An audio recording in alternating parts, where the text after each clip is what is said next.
High বন্ধুরা, আজকে আমি একটু চিড়ে ভাজবো।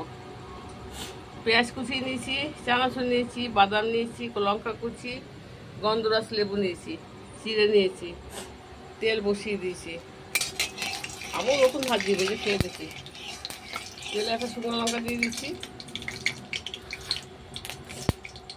এখন পেঁয়াজটা দিবি। চিড়ার পোলাও না, চিড়া ভাজবো। সবজিটা যা গরম হয়ে গেছে না, অল্প করে ভেজে নিয়েছি। এবার লঙ্কাটা দিয়ে দিলাম, এবার লেবুর রসটা দিয়ে দিলাম।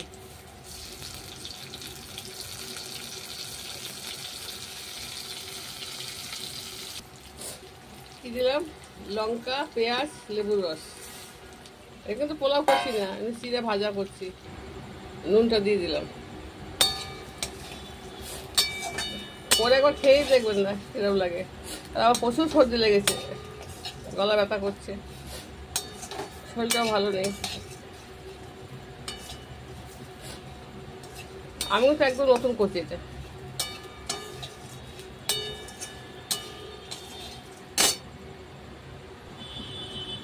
দেখো আমি আবার এই জিরা ভাজা হয়ে গেছে। কি দেবো?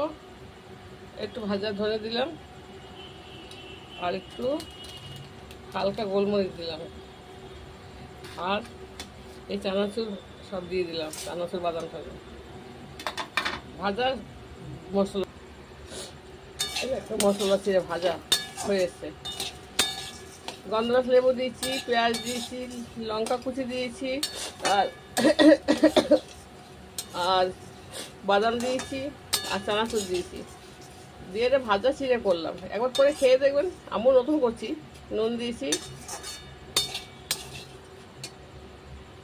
এই দেখুন হয়ে গেছে। আমি এখন নামিয়ে দেবো। খুব সুন্দর হয় দেখে, যাই না মনে গন্ধটা খুব ভালো।